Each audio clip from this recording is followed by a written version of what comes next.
Members, the chair, whoa, that's loud. Chair will call the Committee on Public Safety and Criminal Justice Reform, Finance and Policy Division to order. There is a quorum, and Representative Christensen, I think you have a motion for us.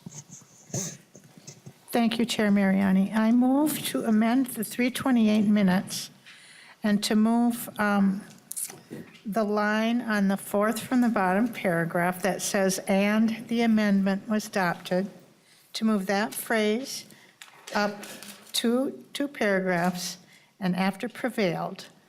So the new line should read, Chair Mariani moved to amend HF 1834 with the A190268 amendment. The motion prevailed and the amendment was adopted. Very well. Representative Christensen moves adoption of the March 28th minutes with the oral amendment that she just described. Any discussion? If not, then all in favor, please say aye. Aye. Opposed, same sign. Motion prevails. Thank you, Representative Christensen. Members, today's agenda is quite simple, but in some ways complex. In terms of what we'll be covering. This is really the beginning of us pushing out our Omnibus bill. And so this week we'll begin with an informational hearing today. We'll do a walkthrough of the bill, see if there are any thoughts or comments, questions. If there's time in the end, we can always make sure anyone in the public who wishes to comment on the bill has an opportunity to do so. And then we'll return tomorrow to hear a few bills left that are pertinent to the bill in front of us today. And then also have an informational hearing with some community members working on community interventions with young people in our state, particularly with African American young people in our state. And then on Thursday, we'll come in for marking up the bill, and I'm sure that's going to take us all of 5 minutes on Thursday. Please pay attention to the amendment deadlines. Okay. Please pay attention to the amendments deadline, which is noon tomorrow. If you're having any trouble with that, just feel free to give me a call. On Thursday, I've just been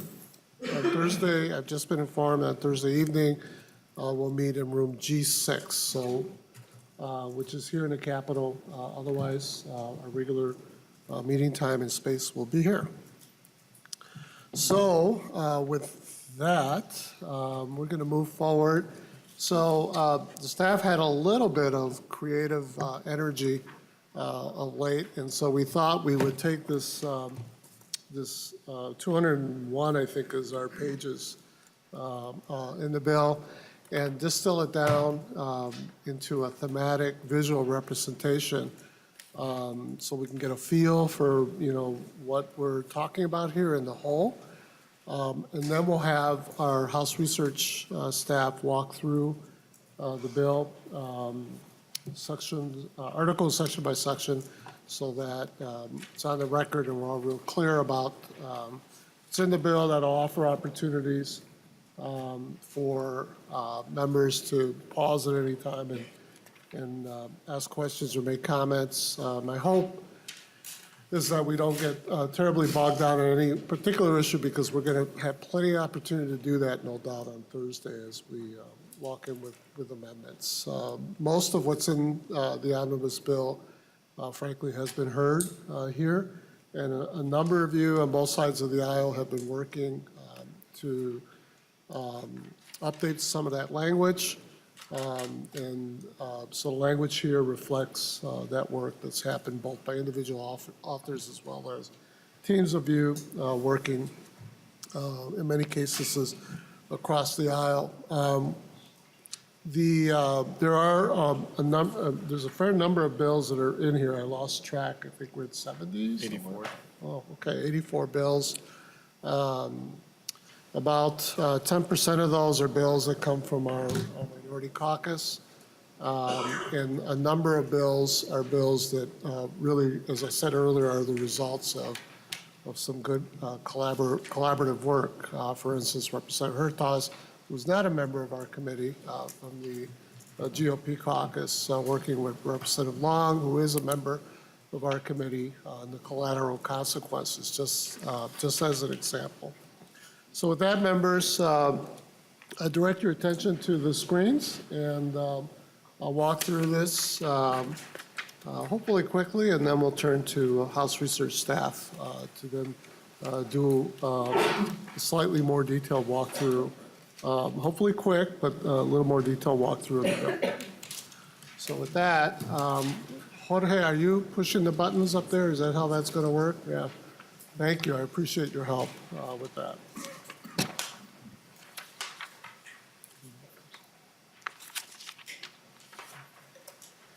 All right. So as I shared at the beginning of when we first got together, my hope was that we would really focus ourselves on community-centered public safety. And the idea behind that, then in terms of visual or actualizing that into how we constructed our time and had our discussions, we're focused on 4 areas, and hopefully we did well with these. Lifting the voices of communities affected by crime. We certainly heard from a number of both victims and survivors of crime to better inform and root us and center us in this work. Addressing systemic issues by reforming systems. We do spend a lot of time as legislators, I think, sharing anecdotal experiences that we've had, and there's absolutely nothing wrong with it. That's what puts the human face and the human heart on public policy. At the same time, though, we're here as state legislators to address big systems, hopefully getting at those very personal outcomes, but doing it through systems work. We visited Stillwater Prison, a number of us in the Corrections Subcommittee, and we hope to do more of that in the coming months. Part of that was to learn about Stillwater, but frankly, part of that was to learn about the system's challenges to incarceration at our state prisons. Prioritizing preventative over punitive measures.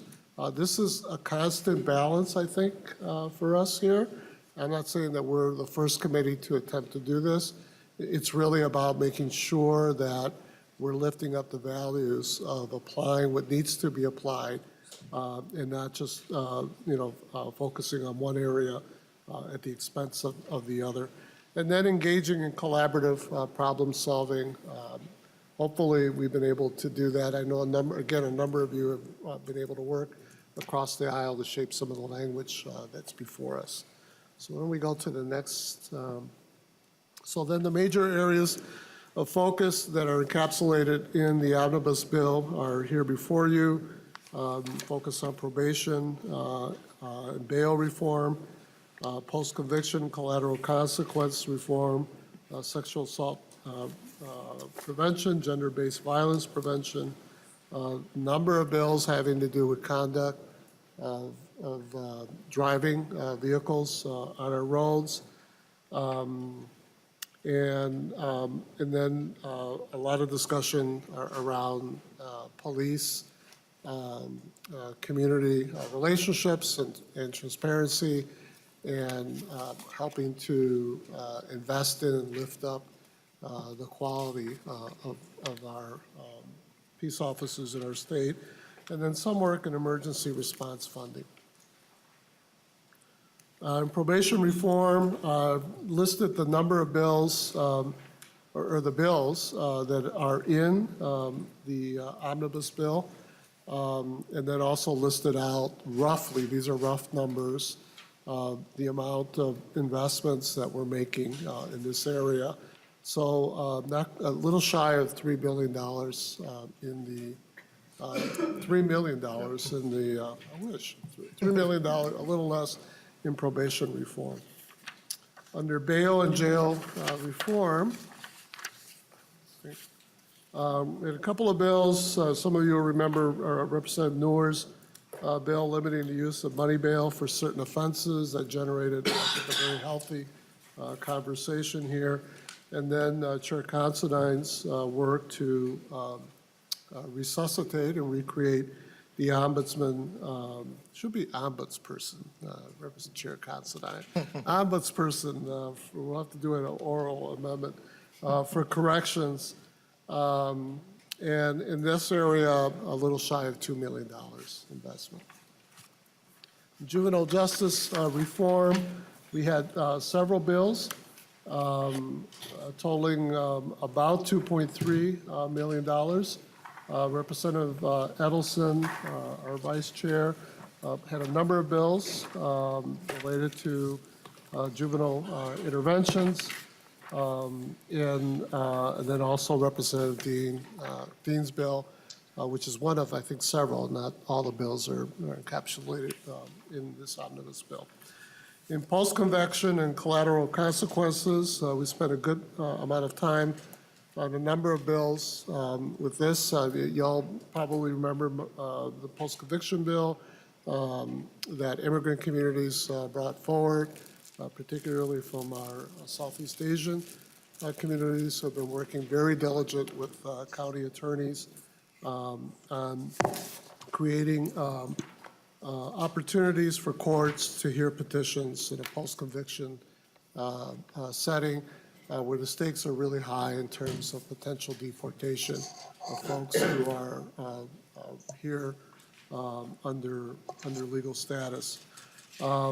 Representative Dean and Representative Lesh spent a number of bills focusing on expungement-related issues, issues related to exonerated people, and then, of course, the big bill that Representative Hertas, who worked with Representative Long, around collateral consequences that comes through us by way of the National Conference on Commissioners of Uniform State Laws. And then, of course, the chair's bill on the Indeterminate Sentence Release Board, or the Parole Board. Police professional development investment, we've had a number of hearings of late on this. And there's two ways to really think about this. One is, appropriations for activities particularly related to the Post Board that are totally around $321,000. We are continuing the investment in the training component provided through Post as a reimbursement to our CLEOs that some of you on the committee worked on a few years ago. As you all know, that was sunsetted then. The sunset makes it very difficult, quite frankly, as a finance committee to be able to carry this forward because of the impact on future tails.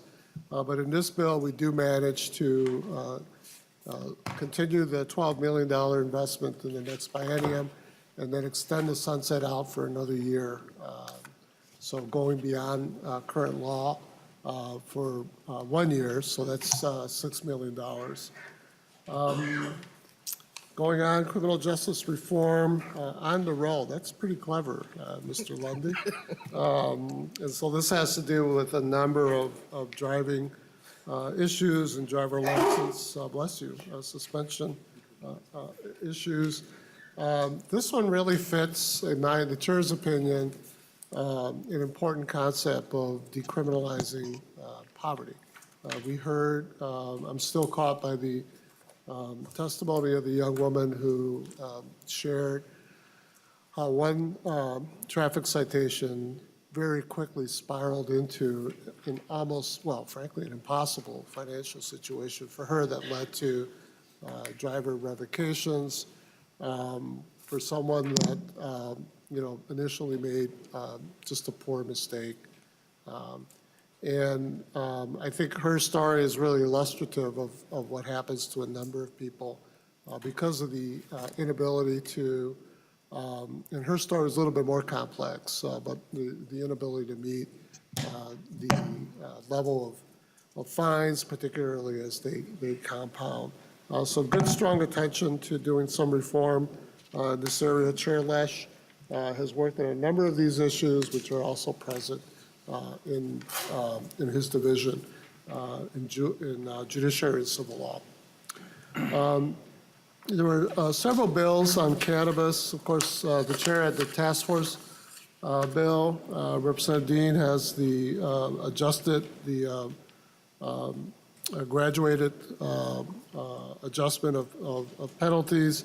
Representative Kwan, who's not a member of this committee, brought, I thought, a really interesting bill that we really need to pay attention to relative to knowing the impact of driving under the influence of THC and being able to develop ways in which we can objectively measure that. And I certainly learned that that's not as easy as doing it with alcohol. And then the Dean bill actually generates some savings, which we were then able to plow back into investments. Yeah, there's a typo in there. I wish you could save us $6 million. Maybe that's $6 billion. Yeah. So 647,000, and a little bit more than $1 million in the second biennium. Gender-based violence prevention was a big focus of this committee, and I have to say my hat's off to the prior committee. Representative Johnson, you and your members, I think, pushed out a number of important bills in this area that we were able to, because those were not successful, of course, when we had the veto of the big one bill at the end of last year. And yet there was broad bipartisan ownership and agreement that we should lift those back up and push those out again. So there's a number of bills here, including some new bills. I want to particularly thank Representative O'Neill for providing leadership on this issue for quite a while now, and for engaging very professionally at the table in terms of continuing to shape this for this year, and working with Representative Moeller in particular in that regard. So thank you, Representative Moeller, for your work. And so I think it really captures, we are going to fight like heck on a number of issues. Just wait till Thursday. But we are going to also find lots of areas where we can push forward good public policy. The next page is the sexual assault prevention work, which continues in that same vein. And then let me just try to wrap up quickly here. The emergency response funding. We didn't spend a lot of time, frankly, members, in this area. Perhaps it's an area where we may want to focus a little bit more attention in the coming, in the next year. What's that? Oh yeah, you got to move the slide forward. But there are, it is a part of the jurisdiction of this committee to pay attention and to fund and provide guidance for emergency response funding. I think our state is second to none when it comes to having strong infrastructure and smart methodologies. And my time is running out, it sounds like. A voice from above.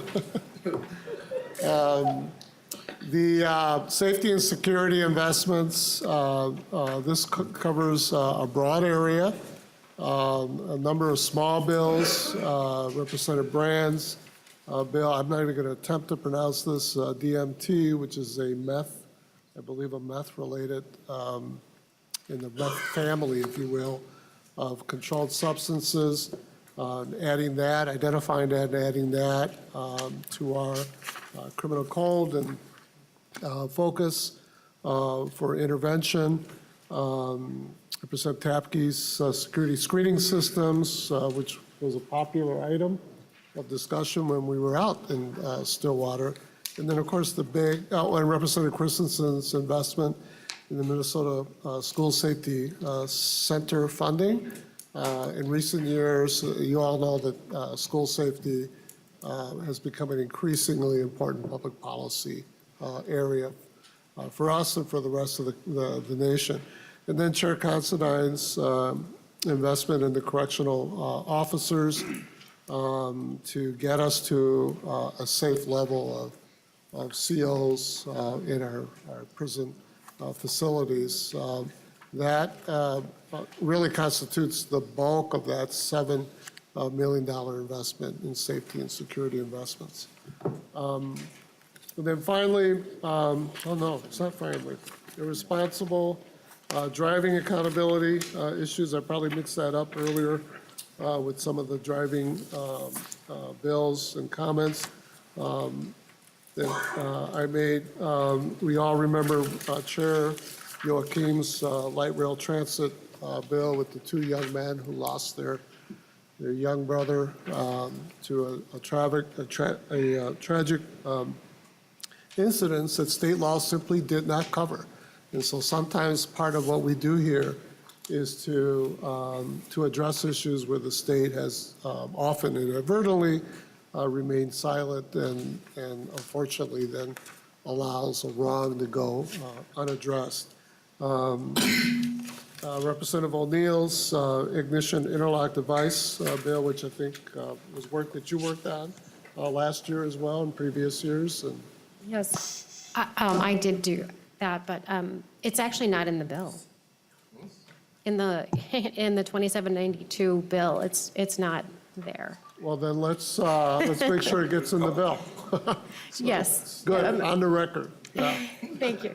Representative Considine's bill, negligent driving causing death to injury while using a cell phone or electronic device and creating penalties for that. And another powerful example of where a personal anecdote and story meets the need for big systemic adjustment in our laws. Mental illness and neurodiversity awareness. We had an incredibly, I think this was Representative Dean's bill with the autism policing communities where, well, all our communities, autism is present, and being able to have state direction on our expectations and providing resources so that we can continually add to the skills of our police officers. So that is just a very quick, maybe not very quick, but is a summary run through by theme of the bills. Many of the bills, not all the bills that are incorporated in the Omnibus bill. Bless you. And with that, members, I'm going to turn over to our House research staff to then begin walk us through the bill. And I would certainly invite members if at some point there's something that you want to interject, feel free, and I'll call on you. Again, most of these provisions are reflected in bill hearings that we've had before. And as Representative O'Neill shared, some provisions are not in here, but frankly should be in here. So that's what Thursday is going to be about for us to amend onto this bill. So with that, I'm going to turn to our House research staff. I think they're going to flip a coin for it. Mr. Wallace, it looks like you're being picked. Mr. Chair, instead of going through Article 1, I'll walk members through the spreadsheet, and then Very well. if Thank you. That is an easier way to do it. And so I want to make sure everyone has the spreadsheet.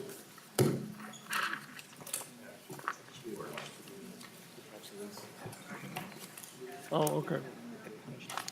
So it's attached to the sheet that says Omnibus Bill List. Oh. And it begins on page, looks like it's the 4th page.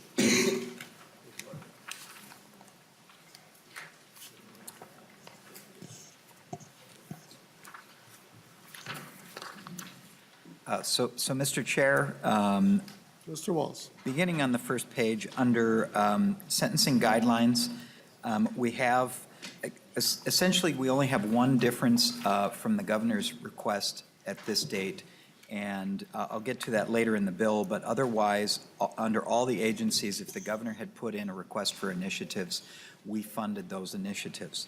So starting on page 1, under sentencing guidelines, you can see on line 5, there's an operating adjustment of a few $1,000s a year. And we also include on line 6, House File 997. This was a representative long bill for sentencing guidelines to establish early release targets. Moving down to line 11 for public safety, under Homeland Security and Emergency Management, line 17, we fund the Minnesota School Safety Center at $250,000 a year. There is $3,000 per year for IT enhancements on line 18. On line 19, we have House File 1850, supplemental nonprofit security grants, receives $300,000 in 2020 and 2021, and there's an additional $150,000 in fiscal 2022. On line 20, House File 1273, emergency management readiness grants, there's $300,000 a year in 2020 and 2021. And on line 21, House File 377, emergency responder training reimbursements, we have provided $250,000 in fiscal 2020 only. Moving down to line 28, Bureau of Criminal Apprehension, we have the governor's request for automated fingerprint systems, predatory crimes investigators, FBI cybersecurity compliance, vulnerable adult investigations, the agency's request for IT enhancements, and on line 39, gun violence prevention. Moving to line 40, we have House File 2709, which is a community policing database. There's $50,000 for equipment for the department. And on line 41, there is drug support enhancement. This was a governor's request that is in conjunction with his opioid policy bill. And Mr. Walls said that'll be funded through essentially a special revenue fund generated in a bill being carried. Mr. Chair, there has been a bill that is moved separately and in the House, and I understood passed the Senate yesterday, that is different from the governor's proposal. And in that proposal, it raises $20 million and spends the entire $20 million. So the language in this bill assumes that if there is any overage collected above that $20 million, to the extent that money is available, it will be spent for these purposes. Thank you. Mr. Chair, that brings us to the top of page 2. And on page 2, the fire marshal essentially receives its base funding, and there was a governor's request for IT enhancements of $190,000 per year. Board of Firefighter Training is receiving their base with no changes. And on line 69 brings us to gambling and alcohol enforcement. There is, on line 73, $175,000 the first year and $165,000 ongoing. It's for enforcement of House File 1909, which is direct wine shippers. There's also revenue listed later in this bill that pays for that cost. Mr. Chair, going to the top of page 3, the Office of Justice Programs, we have on line 83, the governor's request for a task force on Indigenous women, $105,000 the first year, $45,000 the second. And on line 84, IT enhancements of $22,000 a year. That brings us to line 85, which is House File 418, Criminal Sexual Conduct Working Group, $23,000 in fiscal 2020. On line 86, House File 665, the Youth Intervention Program receives $500,000 a year for 2 years. On line 87, House File 1604, the Child Law Center receives $150,000 for 2 years. On line 88, House File 717, the Cannabis Task Force, $100,000 in fiscal 2020. On line 89, House File 464, Domestic Abuse Transformation, $783,000 for 2 years. On line 90, House File 2405, Emergency Medical Service Regulatory Board, $100,000 a year for 2 years. On line 91, House File 530, the Veterans Domestic Abuse Prevention Program, $200,000 for 2 years. On line 92, 2709, the Community Policing Database Grants, $200,000 in fiscal 2020. On line 93, House File 2460, the Law Enforcement Excellence Task Force, $250,000 in fiscal year 2020. On line 94, House File, that was a recently introduced bill, Mr. Chair. House File 2785, thank you, Mr. Holquist. Sex Trafficking Investigations Coordinator, $100,000 a year. That is an ongoing expense. On line 95, House File 1520, 911 dispatcher CPR training is $50,000 in fiscal 2020. And on line 96, there is a sunset of the Pathways to Policing program that was passed 2 years ago and funded in fiscal year 2019. That is a savings of $400,000 per year. Mr. Chair, moving down to emergency communication networks on line 104, there is $395,000 a year in IT enhancements that comes from the Emergency 911 Fund. That brings us to the end of public safety. So moving to page 4. This is for the post board. There is one major difference from the governor's request, and that is we have shifted the post board over to the general fund and sent the revenues that would ordinarily go into the post board's account into the general fund. On line 127, there is, or excuse me, line 128, there's $155,000 a year for a new staff person to do rulemaking duties under the post board. On line 129, House File 334, membership expanded by one person is a few $1,000s a year. And on line 130, extend the training reimbursements. Several years ago, we passed $6 million a year for extra training reimbursements to local jurisdictions for police training. We've extended that into fiscal year 2020 and or 2022, and the $6 million is shown in that column. Mr. Chair, moving down to line 136, the Private Detectives Board, the governor's request was for an additional oversight position, and that is included in this bill. Mr. Chair, moving down to the Department of Corrections, in the institutions area beginning on line 148, they have an operating adjustment for some salaries and insurance. The House funded that. On line 149, the governor had requested 120 new guards and some additional ancillary positions. The House bill funds up to 110, but that is achieved by fiscal year 2023 as currently in the bill. On line 150, offender health care, the governor's request is fully funded. On line 151, victim notification and juvenile corrections management, the governor's request is fully funded. On line 152, House File 15, voluntary relationship defense eliminated in sexual assault cases is included, and the bed impact is shown on that line. On line 153, the bed impact of House File 1375, increased penalties for distracted driving. On line 154, House File 812, criminal sexual conduct of a person in authority. The bed impact is shown on that line. On line 155, marijuana thresholds are reduced, and the bed savings are shown on that line. On line 156, increased child pornography penalties. The bed impact is shown on that line, and that was, the language is amended slightly from what we heard in committee originally. On line 157, House File 1055, criminal sexual conducts perpetrated on people that are in custody.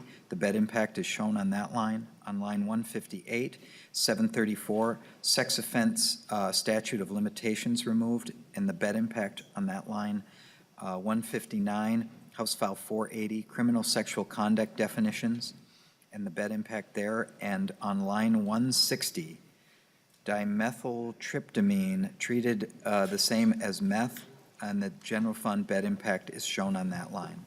And again, on line 163, we have the governor's request for opioid treatment within the Department of Corrections, but again, this is only to the extent that funding remains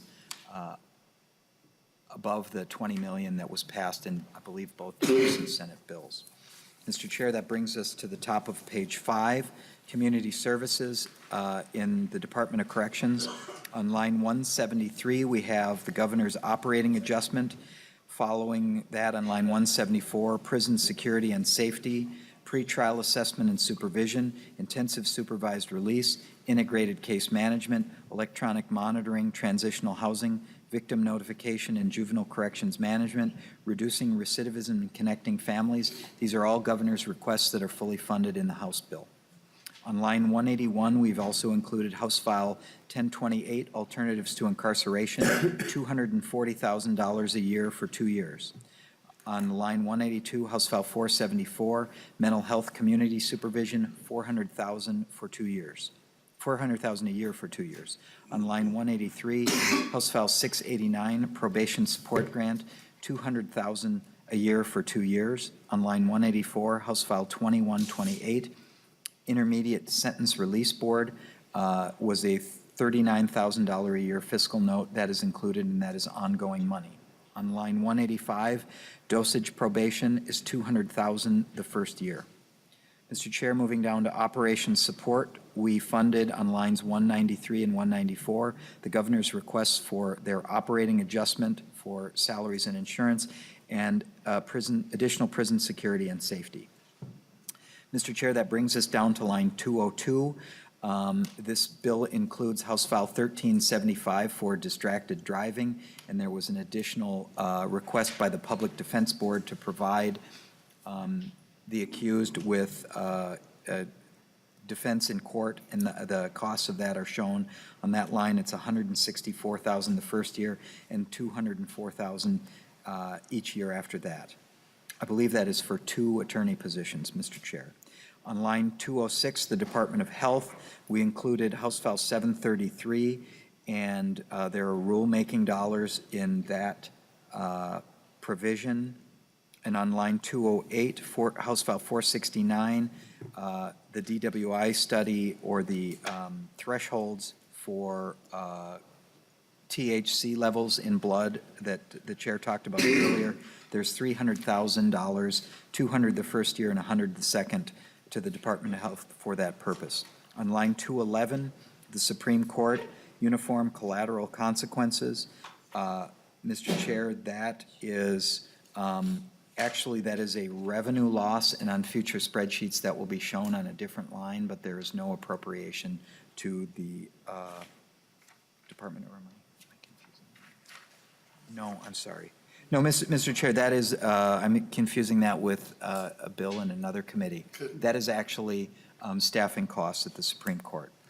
Mr. Chair, on line 215, under the Department of Human Services, they, as a result of House File 982 collateral consequences, they needed some staff time in addition to help people with that bill, and that's $400,000 the first year, $404,000 the first year, $449 the second year, and $272,000 ongoing. So, Mr. Chair, that takes us to the last page. The other general fund spending, there's a statutory transfer to the community justice account that was a result of the drug reform bill of a few years ago. That's $461,000 ongoing. We have the totals on line 225 through 232. We have some revenue adjustments. There are many in the governor's column that deal with the post board, and we have removed those because of our transferring the post board to the general fund. On line 239, we've included House File 1061, a license suspension prohibition that creates a loss to the general fund, or excuse me, causes a loss to DVS funds, so we use general fund to backfill to keep them whole. That's $450,000. $453 the first year and $474,000 every year after that. On line 240, this is just some accounting for moving the post board to the general fund.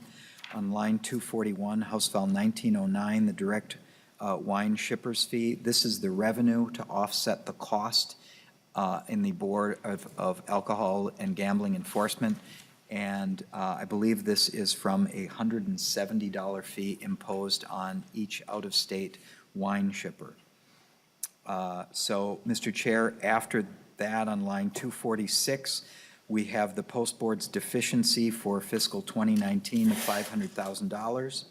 On line 247, we had two bills that required MNLAR's systems costs that totaled slightly over $100,000 between the two. We rounded that to $100,000 to do the systems costs at the Department of Public Safety. Mr. Chair, we are, with those changes, we meet our targets exactly in this biennium and next biennium, and there are some other fiscal impacts on lines 255, 256, and 257 that relate to special revenue funds as a result of the provisions I've previously talked about. Thank you, Mr. Walsh. And by the way, members, there's, I think autocorrect is one of those things that just, drives me nuts. And so it looks like there was an autocorrect on line 184. Mr. Hoquist pointed out that we're not creating an intermediate sentencing release board, but I can see where autocorrect would have preferred to use that word. It's indeterminate sentencing release board. And members, so Mr. Walsh walked through essentially Article 1 of the bill. There is rider language, of course, attached, throughout that. And so make sure you pay attention to rider language. I thought Mr. Walsh did a pretty good job of identifying, those particular unique instances that are that translate into the rider language. But just make sure that you look through those carefully.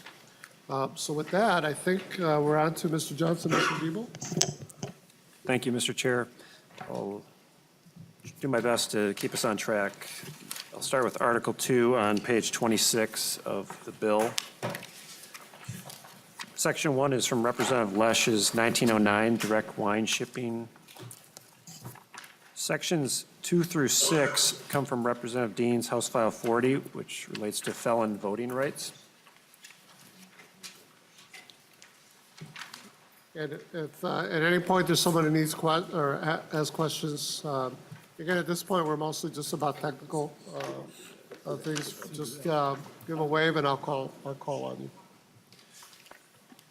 Mr. Chair, moving on to page 30, Section 7 of Article 2 is another provision from Representative Lesch's direct wine shipping bill. Section 8 is the statewide sex trafficking investigation coordinator from Representative Pinto's House File 2785. On page 31, beginning with sections 9 through 12, those are also in Representative Lesch's direct wine shipping bill.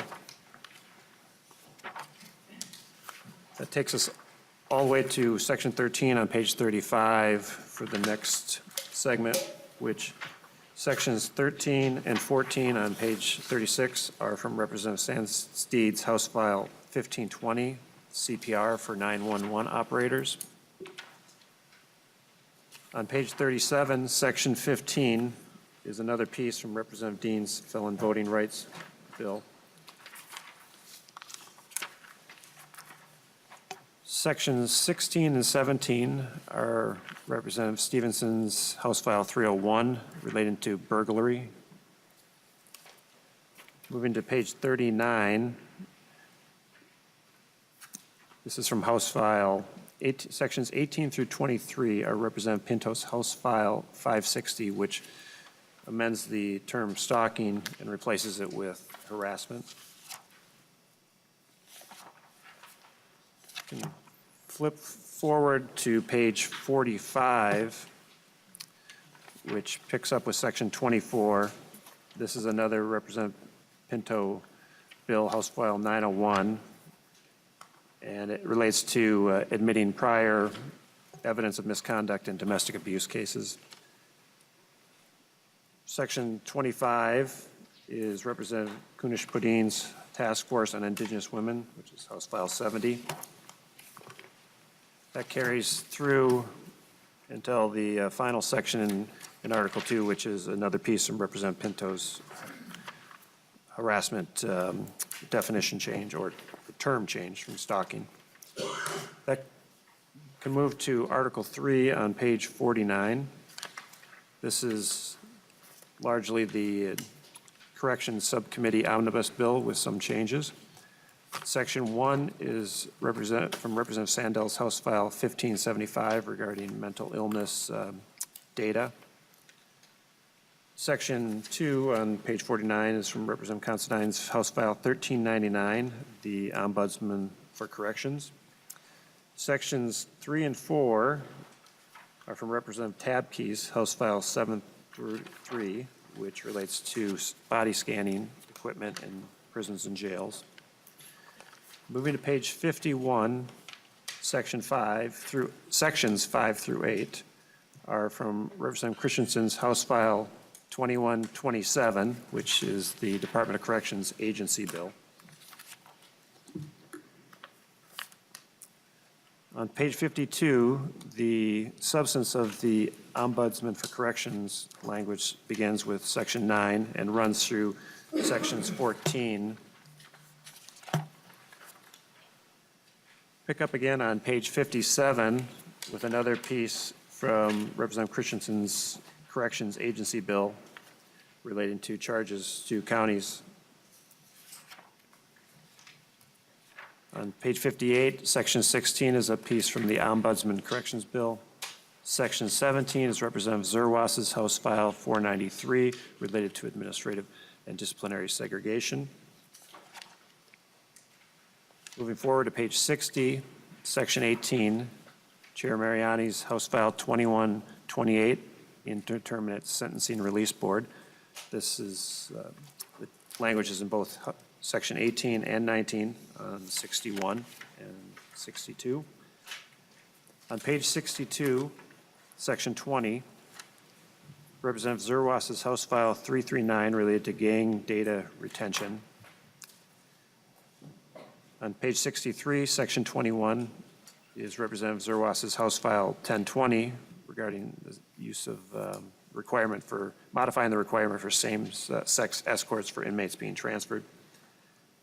On the bottom of page 63 is the Local Correctional Officers Discipline Procedures Act, which is Representative Chair Considine's House File 2010. That language carries forward to page 66, and where you'll find section 23, which is the substance of Representative Sandel's House File 1575 related to intake procedures and mental health screening of inmates. And at the bottom of page 66 is the Coordinated Crisis Response Plan, which is Chair Considine's House File 1948. And the final section in Article 3 is on page 67. It's a repealer, and this is also from Representative Christensen's agency bill, House File 2127. It repeals an obsolete provision related to juvenile offender reimbursement. Moving to Article 4, entitled Law Enforcement. Sections 1 through 3 come from House File 2710, and this is a bill authored by the chair, and it transfers the funding from the Post Board to the general fund. Moving to page 69, Section 4, this is Representative Dean's U Visa bill, House File 2367. On page 70, the chair's House File 334, Section 5, related to the Post Board membership, increasing the number of public members from 2 to 4. On page 71, Section 6 is Representative Pinto's House File 627, the eyewitness ID policy required by adoption. At the bottom of page 71 is the chair's House File 2709, which is the collection of peace officer discipline data. That provision carries forward to page 74, where you'll find Section 8, which is from Representative Moller's House File 327, which requires agencies to adopt sexual assault investigation policies. At the bottom of page 74, sections 9 and then on section 10 on 75 are from Representative Kunesh-Podein's House File 719 relating to the jurisdiction of Indian police agencies. On page 75, you find the Peace Officer Excellent Task Force, which is from Representative Howard's House File 2324. And that concludes the substance of Article 4. Pending any questions, I'll move to summary of Article 5. Don't see any questions, but I'm taking my time so you can rest your voice, but please proceed. Thank you, Mr. Chair. Picking up with Article 5, sexual offenders. Section 1 on page 77, and actually sections 1 through 3, they contain pieces from Representative O'Neill's House File 480, Representative Wozliak's House File 812, and Representative DeMuth's House File 491. And this relates to the definition of current or recent position of authority. On page 79, sections 4 and 5 are also related to the school employee sexual assault provisions in House File 491. At the top of page 80 is another piece from Representative Wozliak's and Representative O'Neill's bills on current or recent position of authority, and also contains Representative Moller's House File 1014, which is a clarification of the first degree CSC offense. On page 81, section 7 is another piece on the position of authority language from both in the Wozliak and O'Neill bills. On page 82, section 8 and 9 are from Representative O'Neill's bill, which actually contains pieces from several bills. Representative O'Neill's House File 80 removes the mistake of age offense and modifies the terms of the offense. It also contains Representative Lesch's peace officer sexual assault provision, which is House File 1055. And then it contains the aforementioned school employee sexual assault language. So moving forward to page 87, section 10, this is Representative Kunesh-Podein's House File 74 regarding the exception to fifth degree criminal sexual conduct for touching the clothed buttocks of a person without their consent. Moving to page 88. Sections 11 to 19 are taken from Representative Grassel's House File 89 and relate to the child pornography provisions. The key modification is that the conditional release term is significantly reduced in the language here as was introduced in the Representative Grassel's House File 89. Moving forward to page 91, section 20. This contains a technical cross-reference to update a reference to the term position of authority in chapter 626. That section carries forward to page 97, where you'll find section 21. And this is from Representative O'Neill's House File 480 and Representative Gomez's House File 734. And this relates to modifications to the statute of limitation for sexual assault offenses.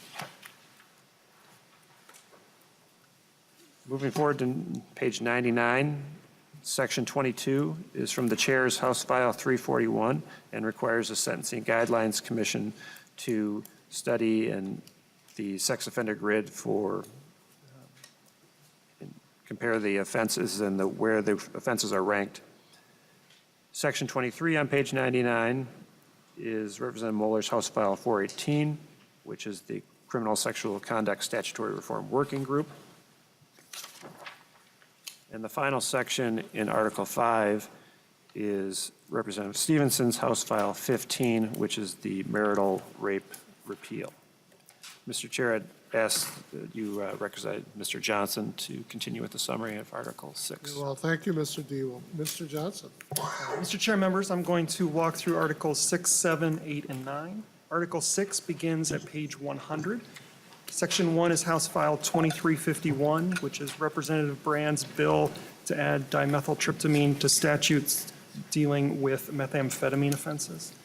Sections 2 through 5 are all from Representative Dean's House File 2013. This is new language from what was presented in committee. Section 2 reclassifies certain penalties, and Section 3 reclassifies certain penalties. These are felony offenses, and they are left in the existing fifth-degree controlled substance provision. Section 4 makes a conforming change related to those offenses. Section 5 is the new section that creates gross misdemeanor, misdemeanor, and petty misdemeanor felonies for sale and possession of certain amounts of marijuana. The section also includes some other non-felony marijuana offenses, for example, possession of marijuana in a motor vehicle and possession of a small amount of marijuana. Those are existing provisions now that have been moved to this section. On page 103, there's a conforming amendment for Representative Brand's House File 2351. It brings us all the way to page 107. Here, there's another conforming change for Representative Dean's House File 2013. Section 8 is House File 793. This is Representative Bang's bill related to possession or sale of cannabidiol. Section 9 is another conforming change for Representative Brand's House File 2351. We're on to page 109. Section 10 is House File 717, which is the Chair's Cannabis Task Force bill. This version is slightly different from what was heard in committee. It includes a member with expertise on business liability and moves the task force to public safety instead of health. The final section in Article 6 is also from House File 2013. This is a repealer for the two provisions possessing marijuana in a motor vehicle and possession of a small amount of marijuana, which have been moved to the new section in the bill. Moving on to Article 7, begins on page 112. These are provisions related to DWI. Sections 1 and 2 are from House File 1263. These are representative news changes to the snowmobile and ATV and motorboat provisions to further conform the off-road vehicle statutes to the regular motor vehicle statutes. Section 3 is from House File 1149. Representative Christensen's bill, which permits DNR officers to enforce DWI laws against all motor vehicles, not just off-road vehicles. We're on to page 114 now. Section 4 is House File 1001, Representative Pinto's bill related to using a permanent sticker to invalidate license plates instead of forcing law enforcement to physically remove the plates. Section 5 is House File 1002, also Representative Pinto's bill. This is the one that eliminates the DWI examination for individuals seeking to reinstate driver's license. Section 6 is another provision from House File 1001 related to the stickers on the license plates, as is Section 7. We're on to page 116 now, in Section 8, which is House File 628, Representative Lesch's bill that exempts motor vehicles from forfeiture when the driver enters the ignition interlock program. Section 9 is a conforming change for Representative Pinto's House File 1002. The final section in that article is Section 10. This was House File 469, Representative Quam's bill related to a study to identify intoxication thresholds for drivers operating under the influence of a controlled substance. This language has changed slightly and is now focused only on marijuana. We're on to Article 8. These are provisions that relate to other vehicle crimes and regulation. Begins on page 118. Section 1 is House File 1568. Representative Joachim's bill that makes light rail transit operators subject to reckless and careless driving. That's sections 1 and 2. Sections 3 through 6 are from Representative Lesch's House File 1061. That's the bill that relates to driver's license reinstatement and prevents suspension for certain individuals who are operating on a suspended license. That brings us all the way to page 121, section 7, which is from House File 898. This is Representative Lesch's bill that makes the driver diversion pilot program permanent. Section 8 is another provision from House File 1061. Sections 9, 10, 11, 12, and 13 are all from House File 1955. This was Representative Muller's bill. These provisions are from Article 3 of that agency bill, which changes the standards for wheelchair securement devices. That brings us to page 129. This is Section 14. This is another provision from House File 1061, which was Representative Lesch's driver's license bill. Section 15 is House File 1375, as are Sections 16, 17, and 18. This is Representative Considine's bill that amends the criminal vehicular homicide and operation statutes to include a driver who negligently operates a vehicle while in violation of the texting while driving statute. This does contain a cross-reference, and if the texting while driving statute becomes the hands-free statute, those changes would apply to this offense. That brings us to page 134. This is another provision of Representative Lesch's House File 898, the driver diversion bill. This particular section ends the pilot program because it's being replaced by the permanent program. Section 20 is from House File 1061. Again, Representative Lesch's driver's license reinstatement bill. This makes the reinstatements retroactive. Section 20 is from House File 50. This is the traffic study from Representative Hornstein's hands-free bill. This is a different version from what appeared in this committee. This is the version that was voted on the floor. We're on to Section 22 at this point, the last section in the article, which is from House File 1955, Representative Muller's bill addressing the wheelchair securement. Moving on to Article 9, we're on page 137 now. The first two provisions are from House File 1717. This was Representative Dean's bill requiring that a juvenile convicted of sentences that would result in life in prison be made eligible for parole after serving 25 years. On page 139, Section 3 is House File 997. This is a new language. It's from Representative Long's bill directing that the Minnesota Sentencing Guidelines Commission adopt probation guidelines. The new language directs the Guidelines Commission to adopt early discharge targets instead of presumptive lengths of probation. The early discharge target is the time within which a defendant is expected to pay any restitution, complete any treatment, and demonstrate rehabilitation. Sections 4 and 5 are also from House File 997. These do not contain new language. We're on page 141 now. Sections 6 and 7 are from Representative Edelson's House File 1678, which relates to the use of restraints in juvenile proceedings. Section 7 is the provision that allows law enforcement to divert juveniles who would have been arrested. Section 8 is actually also from House File 1678 and deals with the use of risk assessments for juveniles. We're on page 142 now. House File 739 is the chair's bill related to the time limit for hearing post-conviction motions. Sections 10 through 13 are all from House File 707. This is Representative Lesch's bill that amends the statute on eligibility for compensation of exonerated persons. Brings us all the way to page 146. Sections 14 and 15 are from House File 1717. Again, Representative Dean's bill that's related to parole for offenders who committed crimes as juveniles. Section 16 is House File 591. This is Representative Edelson's Family Impact Statement Bill. This is slightly different from the version heard in committee. The first paragraph of that bill has been removed. That bill required the court to ask defendants about their status as a parent or guardian.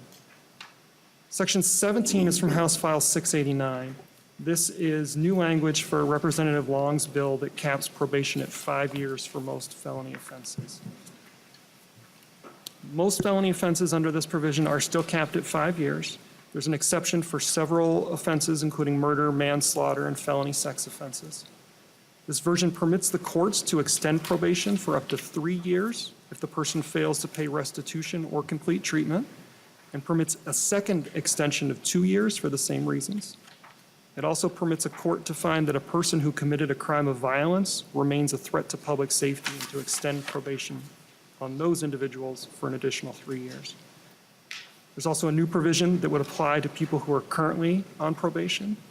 Those individuals would be released from probation on August 1st, 2024, unless any of the extension criteria I previously described apply. Those are all contained in sections 17, 18, 19, and 20. That brings us all the way to page 151. This is House File 997, again, Representative Long's bill. This is also a new provision. This section provides additional guidance to the courts in relation to those early discharge target. The target period is told if the person serves any time in custody for a probation violation or a new offense. There's a presumption that an offender will be released at the target, but a prosecutor or probation agent can request a hearing, and the court can deny release at that time for the factors listed in the bill.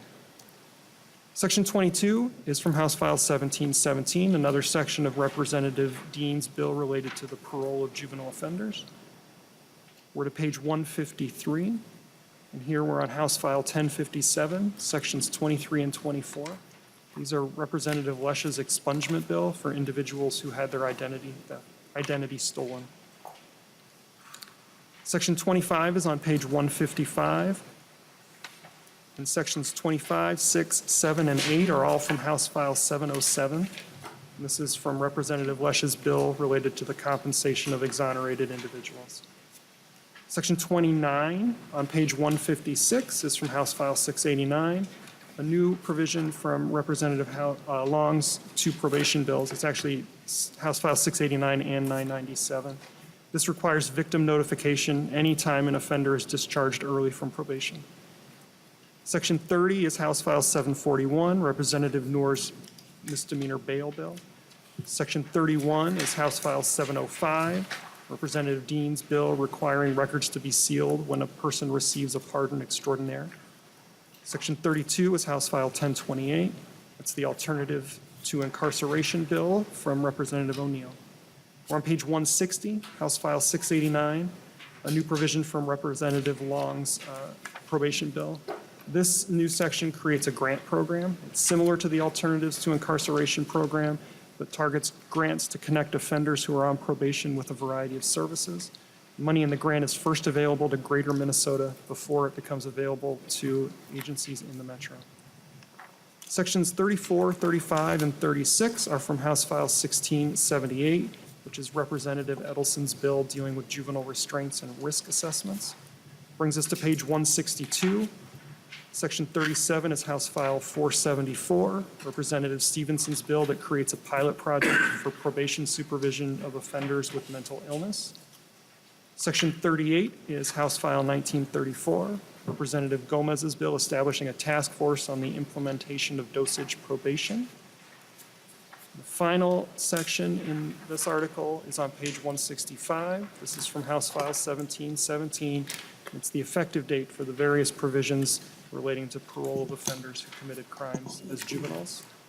Mr. Chair, members, that's the end of Article 9. I'd ask that you recognize Mr. Diebel again to complete the overview. Thank you, Mr. Johnson. Mr. Diebel. Mr. Chair and members, I'll quickly summarize the remaining 4 articles. Article 10, entitled Firefighters, is Representative Pinto's firefighter licensing bill, House File 2395. That runs from page 166 to 173. Article 11, entitled Statewide Emergency Communication, on page 173, is from Representative Moller's House File 1955. This is the agency's bill on the modifications that they deem necessary to the statutes regulating statewide emergency communications. That jumps forward to page 177, where you'll find Article 12. This is Representative Hertas's House File 981, the Uniform Collateral Consequences of Conviction Act. One significant change is from the version heard in committee is that this version allows an offender to petition for relief at any time after sentencing. Moving forward to Article 13 on page 187. This is entitled Predatory Offenders. Most of this provision is also from Representative Moller's agency bill, House File 1955, Article 1. These are the recommended changes to the predatory offender registration statutes that the agency has proposed. It also contains Representative Zerwas's House File 1209. Mr. Chair and members, that concludes our summary of the Public Safety Omnibus Bill. Very well. Thank you, Mr. Debo and Mr. Johnson and Mr. Walls. That only took us 40 minutes. That wasn't too bad. Members, we have a few minutes left. Any thoughts or comments? Or Representative Bowler. Thank you, Mr. Chair. And as a freshman, I just want to say I'm really impressed with the staff here and really appreciate all of their hard We're work. here. I think that deserves a round of applause.